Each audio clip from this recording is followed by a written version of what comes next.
Bonjour, je suis Sergio Corroy, courtier à l'assurance Ineco, sur la région bruxelloise. Et donc aujourd'hui, notre bureau est spécialisé en tout ce qui est assurance, entreprise, PME et surtout la construction. Aujourd'hui, nous avons l'honneur d'avoir dans notre bureau un monsieur qui est spécialiste, qui est un trainer auprès de la compagnie AXA, donc trainer pour tout ce qui est produit entreprise, qui s'appelle monsieur Jean-Michel van der Meken. Bienvenue dans notre bureau. Merci. Donc, à part les questions que je vais poser sur l'aspect technique de cette assurance, RC Exploitation aujourd'hui, j'ai appris aussi que vous êtes aussi un fan de Matej Basarab. Oui. Vlad Basarab, pardon. Oui.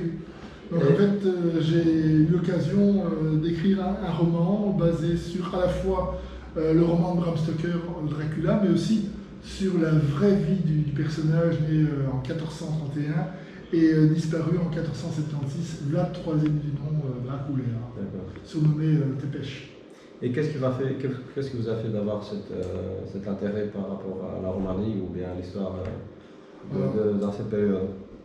J'ai toujours voulu chercher quelles étaient les réalités derrière les mythes et les fictions.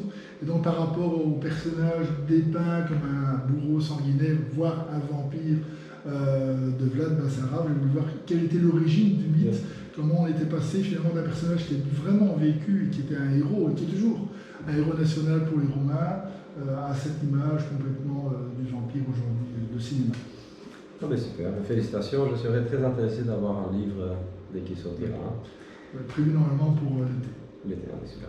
Voilà, donc je vais vous poser quelques questions par rapport à cette assurance RC Exploitation, savoir que nous avons un grand public, donc une grosse clientèle qui travaille dans la construction. Oui.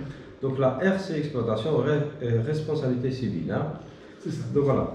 Qui doit souscrire cette assurance? Alors, la RC Exploitation est un contrat qui n'est aujourd'hui en Belgique pas obligatoire, mais vivement recommandé, qui a pour but de couvrir celui qui est responsable juridiquement d'une entreprise, c'est-à-dire le gérant, il faut appeler un chat, pour toutes les fautes, pour toutes les conséquences financières plutôt, des fautes que pourrait commettre l'ensemble des participants de l'entreprise. Donc ça peut être le gérant lui-même qui commet la bêtise, ça peut être l'un de ses salariés qui commet la bêtise, voire même la femme de ménage qui nettoie les locaux et puis un visiteur va glisser sur le savon.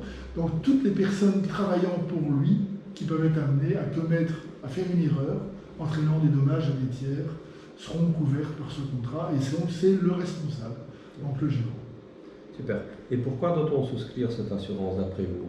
Alors, simplement parce qu'il y a en Belgique un code civil qui date d'ailleurs du code Napoléon et qui prévoit que l'on est responsable des dommages que l'on commet dans certaines circonstances. Ce sont les fameux articles 1382 et suivants. Donc 1382, 1383, c'est les fautes que la personne commet par elle-même. Le gérant qui commet lui-même une faute, soit par omission, plutôt 1383, par inaction. Il oublie d'agir, il n'agit pas assez vite. Exemple qu'on a eu, c'est un gérant d'une supérette qui n'avait pas mis de selle sur le parking par période de verglas. Il y a eu une demi-douzaine de véhicules sinistrés. On a dû indemniser parce qu'il était heureusement pour lui couvert. Donc ça c'est 1383, 1382 c'est la faute par action, je commets un acte fautif, et puis il y a surtout, dans le cas d'une entreprise, le 1384 alinéa 2 si je ne m'abuse, c'est qu'on est, non c'est 3 pardon, 1384 alinéa 3, c'est qu'on est aussi responsable de ses salariés et de ses apprentis. Donc si un salarié, si un apprenti fait une bêtise, alors mal il est expérimenté, il est distrait, etc. C'est le patron qui va être amené à indemniser. Alors s'il n'est pas assuré en RC Exploitation, ça veut dire qu'il va devoir payer de sa poche. Et donc je viens d'apprendre aujourd'hui dans l'information que vous venez de donner, aussi qu'on peut souscrire la couverture sous-traitant. Oui. C'est-à-dire qu'AXA propose aujourd'hui, offre la possibilité d'assurer les sous-traitants. Oui. Donnez-nous un exemple, qu'est-ce qui peut se passer si par exemple un sous-traitant n'est pas assuré et que nous en tant que preneur d'assurance, on n'a pas pris cette option? Alors jadis, quand je dis jadis, c'est pas si vieux que ça, il y a quelques années encore, lorsque une entreprise utilisait les sous-traitants et n'avait pas pris l'option sous-traitant, le pire qui pouvait lui arriver, c'était que l'assureur dise finalement c'est un sous-traitant qui a fait la bêtise, vous n'avez pas pris l'option, vous n'êtes donc pas couvert, on ne vous défend pas en justice. Donc in fine c'est le sous-traitant qui est condamné, le préjudice s'arrêtait là. Mais depuis, la jurisprudence a évolué, la jurisprudence a changé, et aujourd'hui, devant les tribunaux, pour indemniser les victimes, au final, c'est le propriétaire qui a fait les travaux chez lui, pour que cette personne soit indemnisée, qu'est-ce qui se passe aujourd'hui? C'est que de plus en plus, les tribunaux sont amenés à utiliser la jurisprudence du mauvais choix. Je m'explique. Vous êtes une entreprise de travaux, pour faire une terrasse de jardin, vous faites appel à un sous-traitant. Ce sous-traitant commet une faute, en principe, ce n'est pas vous qui devrez payer, c'est le sous-traitant.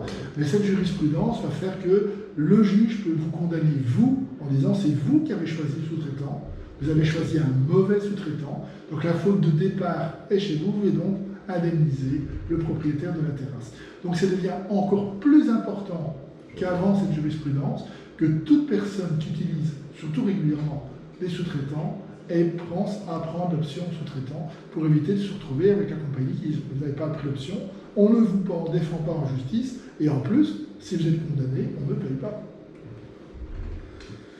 Un tout grand merci Jean-Michel, et on vous attend encore grand plaisir que vous reveniez avec d'autres explications. Merci à tout le monde qui nous a écoutés, et on vous souhaite une excellente journée. Au revoir à tous.